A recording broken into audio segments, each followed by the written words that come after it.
Fica em pé 2 minutinhos, rapidinho. Dá um abraço na pessoa que está do seu lado. Fala, Deus te abençoe da cabeça aos pés. Pode sentar.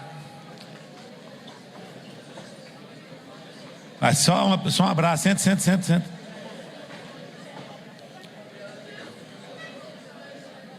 Senta. Isso. Boa tarde. Boa tarde, meninas, senhoras. Boa tarde, senhores. As meninas ganharam, achei. Quem foi ou quem é o seu herói? Ontem à noite, quem estava aqui ontem à noite? Ontem à noite. Estão lembrados da mensagem do pastor Hernandes? Vou mudar. Quem foi ou quem é o seu Barnabé? Ontem, à medida que o pastor foi... Mensagem boa, né, gente? Nossa Deus. Podia encerrar, né? Já falar depois dele é tão difícil, né? Porque já falou tudo, bom demais. Eu fiquei pensando que eu sou o João Marcos. E eu tive um camarada que teve paciência comigo. E eu queria honrar o nome dessa pessoa. Um camarada que me deu a mão, acreditou em mim quando ninguém acreditava. Porque eu era evangélico sem ser convertido, gente. É a pior raça que tem. O cara ser membro da igreja não é convertido. Isso aí é ruim, é raça ruim. Eu ia para os congressos, eu tinha a chave da igreja. Hoje eu posso contar, né? Porque eu tinha a chave da igreja. Eu saía de noite, eu e meu amigo, para a gente zoar. E a gente dormia atrás do púlpito da igreja. Para no outro dia estar cedo lá, entendeu? E ninguém sabia que a gente zoou. Quem sabia, nós estávamos dormindo atrás do púlpito da igreja. Consegui a chave. Ia para os congressos, nós aprontava demais. Mas demais, acima do normal, entendeu? Porque tem aquela normal, né? Mas tem um ar normal. Aprontei demais. Fiz profissão de fé sem ser crente. Falei lá na frente, tudo mentira. Não rebatizei só porque aí é outra questão no outro congresso, né? Porque era tudo, eu não era convertido, gente. Tá entendendo? Que eu tinha 14 anos, não era convertido, tinha 15 anos, não era convertido. E eu fui me converter num acampamento que eu era um dos líderes. Um negócio muito doido. E aí todo mundo tinha todas as razões do mundo para não acreditar em mim. Mas teve um camarada, pastor Abraão Soares, ex-diretor da Mostade para Cristo Brasil, que olhou para mim e viu mais do que um adolescente maluco. E ele investiu na minha vida. E ele me deu a mão para que hoje eu estivesse aqui. E a gente às vezes esquece quem é o nosso Barnabé. Porque eu sei o que o Paulo falou, aquele negócio que o pastor falou aqui, é o Marcelo. Não, com o Marcelo não viaja mais não. E teve um cara que teve paciência. O Marcelo só sabe aprontar. E ele investiu na minha vida. Quem que é seu Barnabé, então? Quem é o cara que acreditou em você? Quem é o cara que te deu a mão quando ninguém acreditava? Eu estava num congresso onde é que era esse congresso? Na África do Sul, da MPC. Tinha o mundo todo, estava lá. E tinha um pastorzão maravilhoso, de uma igreja de mais de 5.000 pessoas de Denver. Ele era negro. E ele contou uma história. Ninguém sabia que ele estava contando a história dele, meu velho. E ele contou a história dele, sem a gente saber que era ele. Ele só falou que era ele no final. Ele falando assim, ele fez essa pergunta: quem que é o seu herói? Aí Aí ele contou a história dele, mas eu não sabia que era dele. Ele falou: olha, 2 meninas, 2 irmãs foram tomar um lanche, se encontraram, uma era casada, outra solteira.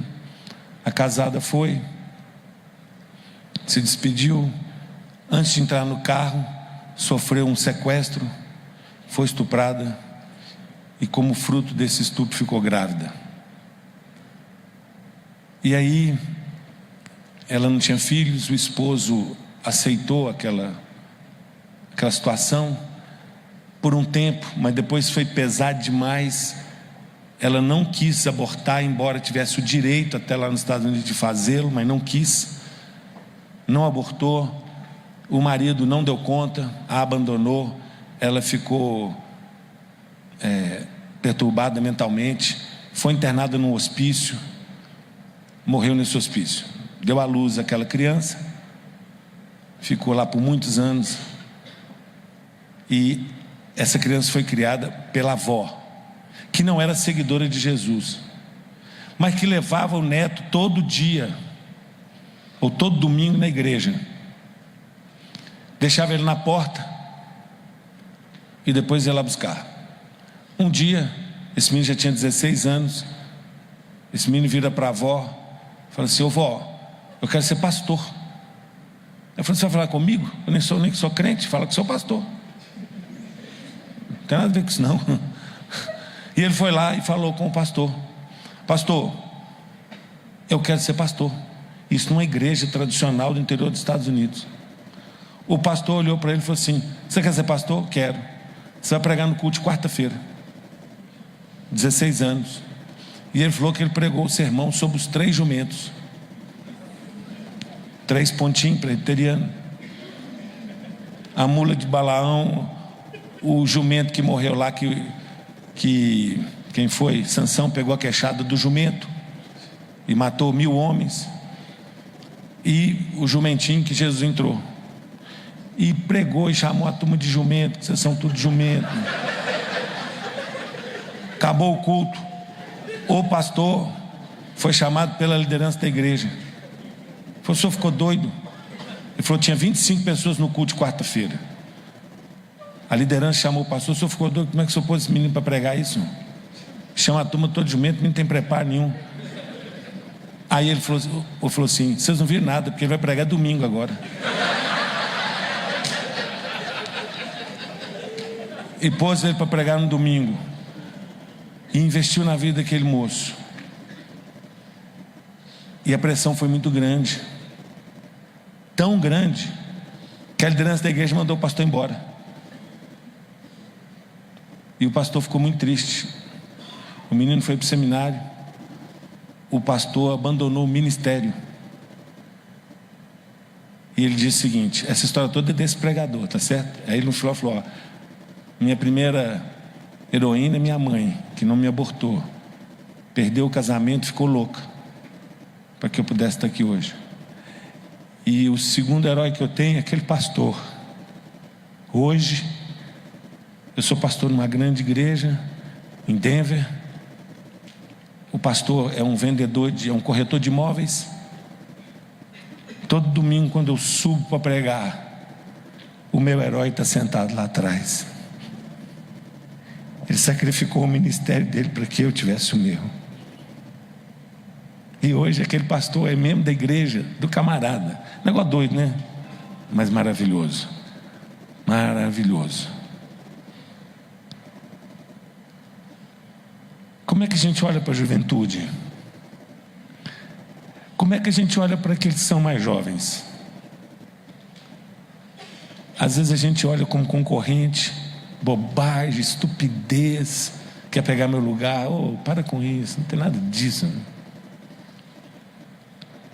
E às vezes eu fico pensando como é que Jesus olhou para aqueles camaradas, né? Como é que Jesus olhou para Pedro? Pedro, gente, você acha que ele tirou a espada e mirou na orelha? Não, senhor, ele mirou na cabeça, porque a orelha do cara era grande, tio, assim. Pedro, toda vez que eu olho para o Pedro, eu falo assim: gente, teve jeito para o Pedro, tem jeito para mim. Não é não?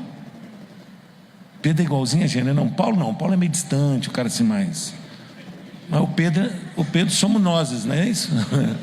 Pedro somos nós. É o Pedrão, velho. Marcava um gol contra, um a favor. É assim, igualzinho eu e você, não é não? Teve jeito pro Pedro, né? E depois que Pedro faz o que fez lá, negou, pá. Aquela cena, aquela cena é um negócio sensacional. De Jesus ministrando, porque, vamos conversar, gente? Jesus podia ter dado uma bronca no Pedro. Eu não falei com você que você ia negar, vagabundo. Falei com você, você vem lá, todos podem negar. Eu falei com você, faça Satanás. Investi 3 anos da minha vida no você, que você arrumou. Diante de uma empregada, velho. Você é ruim, hein? Jesus, a gente faria isso talvez, né? Eu faria, tá? Mas Jesus chega, já tem um lanchinho pronto, esse negócio do lanche bacaninha. Edição revista atualizada não seria pão e peixe, seria pão de queijo. Não é não? Pãozinho de queijo ali. Aí Jesus fala assim: ô Pedro, você me ama? Pensa num constrangimento. Pedro coça a cabeça, olha para baixo, fala: não, eu neguei o senhor aí e tal. Não, Pedro, você não entendeu, você me ama. Você me ama. Pedro, eu preciso de você. Eu continuo contando com você, cara. Por isso que ontem eu saí daqui assim, moidaço, entendeu? Falei, cara, pensando em quem acreditou em mim e pensando que é assim que eu tenho que fazer, que é assim que Jesus fez. Você acha que tem segredo, sim, trabalhar com jovens? Nós estamos conversando sobre isso lá, amanhã a gente vai falar com a outra turma. O segredo é o seguinte: você tem que andar perto deles, né? Você tem que chorar com eles, você tem que... E eu vou terminar com outra lembrança, porque o Paulo, assim, quando a gente fala no Pedro, a gente fala da gema. O Paulo, não está na partilha de cima, você não acha não? O Paulo, eu fui assistir o filme do Paulo, rapaz, eu falei, o cara é crente mesmo, né? O Paulo. Mas tem um lance do Paulo que me toca muito o coração. Você lembra que ele foi pregar num lugar e o Paulo falava muito, né? Que ele começou meia-noite, se estendeu para mais da meia-noite, e tinha um menino lá, desses que gosta de ficar na janela, que é obrigado a ir no culto. Ele fala, não, mas não vou no culto não, hoje o Paulo vai pregar, ele fala demais. E ele caiu lá, lembra disso? Chamado Eutico, tá lembrado? Sempre eu pensei assim, caramba, rapaz, o Paulo podia ter dado uma bronca na turma e falado assim, muito bom que um caiu da janela e morreu, para aprender que janela não é lugar de sentar. E os diáconos que não mandaram pôr grade nessa janela até hoje, não é? Mas se você for lá, tem 3 verbos que faz o Paulo assim ser um cara do meu coração também, juntinho com o Pedro, assim. Diz o texto que Paulo desceu, Paulo se inclinou e Paulo abraçou. Depois de descer, de abraçar e de inclinar, ele deu outro diagnóstico, porque a turma falou assim, morreu. Aí ele fala assim, não vos perturbeis, que a vida nele está.